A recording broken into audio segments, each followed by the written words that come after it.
வச்சிருக்கிறோம் சொன்னா அல்லாஹ்வையும் அவன் தூதரையும் தான் நிறுத்தி இருக்கிறோம். நீங்க என்ன நினைக்கிறீங்க? நாங்க நிக்கிறோம் நினைச்சிட்டு எங்களை அடிக்கிறோம் என்று சொல்லி அல்லாஹ்வும் தூதரையும் எதிர்த்து கொண்டிருக்கீங்க. யாருக்கு ஓட்டு போடுறீங்க? அந்த சுன்னத்துல் ஜமாத்தை விட, இந்த ஜமாத்தில் இருக்கக்கூடியவர்களை விட, இந்த ஆலிம்களை விட அல்லாஹ்வின் தூதர் அவர்கள் பெரிய ஆள் இல்லையா? இந்த திருமறை குர்ஆன் சட்டங்கள் பெரிய இல்லையா? அதற்கல்லவா நீங்க முக்கியத்துவம் கொடுத்திருக்கணும். அவர்கள் சொன்னதாகத்தான் நாங்க சொல்றோம். குர்ஆன் வசனம் வேணுமா எடுத்து பாரு, படிச்சு இந்த குர்ஆன் இந்த வசனத்தில் இருக்கு. புகாரில வேணுமா இந்த ஹதீஸ் இருக்கு, இந்த நம்பர்ல பாரு. சஹீஹ் முஸ்லிம் இருக்கா, இந்த நம்பர்ல இருக்கு. அல்லாஹ்வின் தூதர் அவர்கள் நாங்களா எழுதி வச்சு கொடுக்கிறோம். இந்த சுன்னத்துல் ஜமாத்திலையும் அதே முஸ்லிம் புத்தகம் தான் படித்து கொடுக்கப்படுகிறது, அதே புகாரி தான் படித்து கொடுக்கப்படுகிறது. அந்த நூலில் இருந்து நாம எடுத்து காட்டுறோம், நாங்களா எழுதினதும் அல்ல.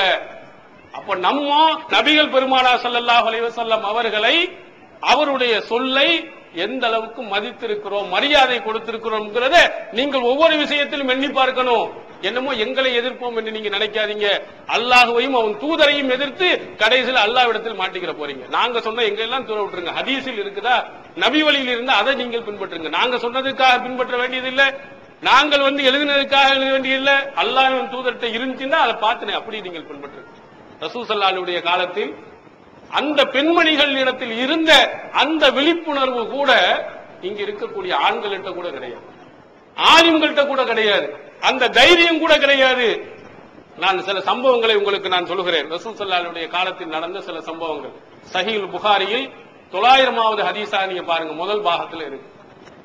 அங்க உமர் ரலியல்லாஹு அன்ஹு அவர்களுடைய மனைவி, அவருடைய பெயர் அதுல குறிப்பிடப்படல, வேற நூல்கள் ஆத்திகா என்று எழுதப்பட்டிருக்கிறது.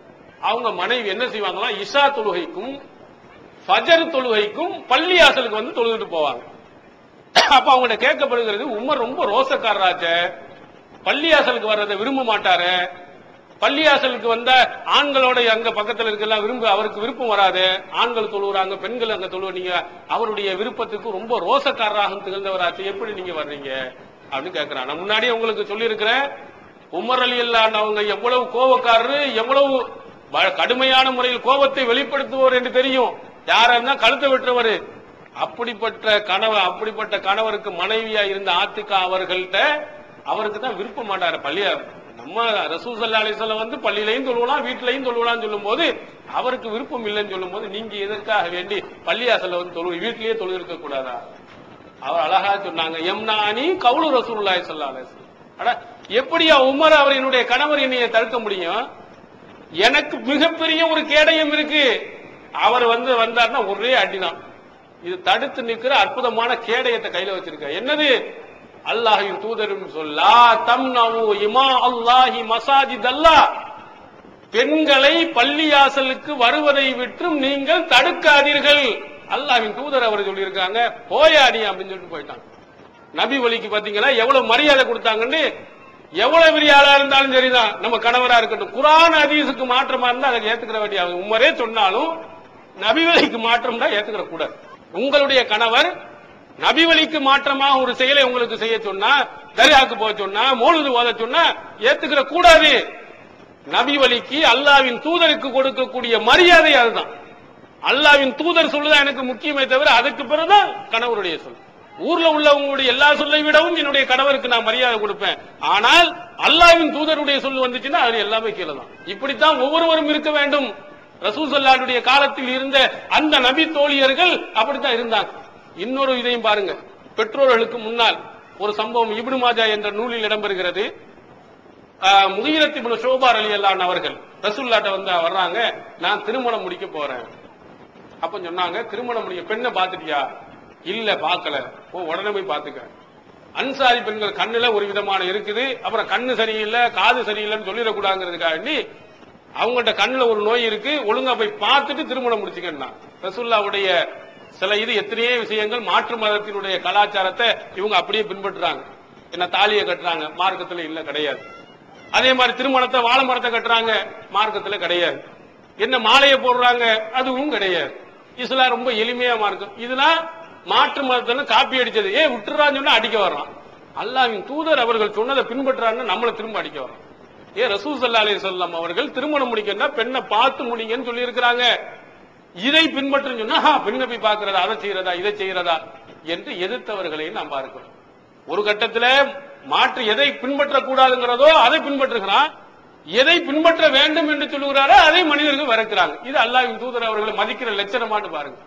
முகீரத்து பின் ஷுபாட்ட சொன்ன உடனே போறாரு, சரி நான் கல்யாணம் முடிக்கிற பொண்ணை போய் பார்த்துருவோம் அப்படின்னு போய் சொல்றாரு பெற்றோர்கள்ட்ட. பொண்ணு நான் பார்த்துட்டு தான் கல்யாணம் முடிப்பேன்.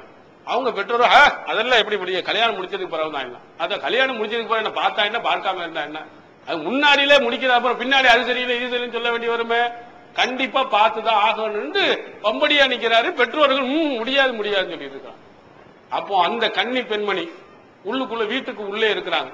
இந்த உரையாடல் காதுல விழுந்துகிட்டே இருக்கு. என்ன பார்க்கணுங்கிறாரு, பெற்றோர்கள் பார்க்க முடியாதுங்கிறாங்க. அப்ப அங்கிருந்து அந்த பெண்மணி பாருங்க, அவங்கள்ட்ட இருந்த மன உறுதி உங்க ஒவ்வொருத்தையும் வரணும். அவர்கள் பெற்றோர்கள்ட்ட கேட்கல, அனுமதி கேட்கல, எந்த பேச்சும் பேசல. அங்கிருந்து அழகா இன்கான ரசூலுல்லாஹி ஸல்லல்லாஹு அலைஹி வஸல்லம் அமரக அன் தன்னுர் ஃபன்னு, அல்லாஹ்வின் தூதர் அவர்கள் உன்னை பார்க்குமாறு கட்டளையிட்டு இருந்தால் பார்த்துக்கொள் அப்படின்னா.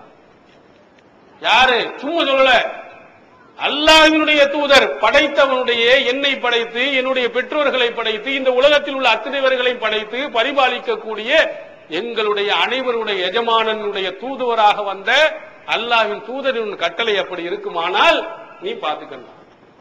யார் பெற்றோர்களை விட எங்களுடைய உயிரை விட யார அல்லாஹ்வின் தூதர் அவர்கள் மேலானவர்கள். குர்ஆன் வசனம் அப்படிதான் சொல்லுது, அன் மூமினு அவுலா பில் மூமினீன மின் அன்ஃபுஸிஹிம், அன்-நபி அவுலா பில் மூமினீன மின் அன்ஃபுஸிஹிம். இந்த தூதுவர் இந்த மூமின்களுக்கு தங்களுடைய உயிரை விடவும் மேலானவர் என்று குர்ஆன் வசனம் சொல்லுது. உயிரை விடவும் நான் மதிக்கக்கூடியவர் அல்லாஹ்வின் தூதர் அவர்கள். என் தாய் சொன்னாலும் ஏத்துக்கிற வேண்டிய இல்ல, அல்லாஹ்வின் தூதர் சொன்னாங்களா அவன்கிட்ட பார்க்கணும்னு சொன்னா பார்த்துரு. அவர் பார்த்தான், திருமணம் முடித்தார். இந்த சம்பவத்தை பார்க்கிறோம். இப்படி நீங்க மதிப்பீங்களா? உங்கள்கிட்ட ஒரு ஹதீஸை உங்க கணவர் சொன்னால், ஒரு தூதுவர் சொன்னால், ஒரு வெளியில் இருந்த ஒரு பத்திரிகையில் இருந்தால் நீங்க நம்பிக்கை அதற்களவுக்கு மரியாதை கொடுப்பீங்களா? திருமணத்தில் அப்படி நடக்கிறீங்களா? செஞ்சு பாருங்க. திருமணம் இருக்க எவ்வளவு ஆடம்பரம் நீங்க செய்றீங்க. அல்லாஹ்வின் தூதர் அவர் என்ன சொன்னாங்க, இன்ன ஆலமன்னுக்காக பரக்கத்தன் ஐசருக்கும் மூனா. திருமணத்திலேயே ரொம்ப அல்லாஹ்வினுடைய பரக்கத்து ரொம்ப செலவினங்கள் குறைவு, அதிகமா ஆடம்பரமா நடக்கக்கூடாதுன்னு சொன்னாங்களே. எந்த பெண்மணியாவது இதை நீங்க பின்பற்றி இருக்கிறீங்களா? என்ன அவ்வளவு உறவு கொடுக்கணும், கல்யாணம் அன்னைக்கு விருந்து கொடுக்கணும், அதற்கு பிறகு கொடுக்கணும், இதுக்கு பிறகு கொடுக்கணும், விருந்துக்கு 7000 லட்சக்கணக்கான ரூபாயில செலவழிக்கிறீங்க. அதே மாதிரி திருமண அழைப்புதலுக்கு எவ்வளவு லட்சத்தை நீங்க செலவழிக்கிறீங்க?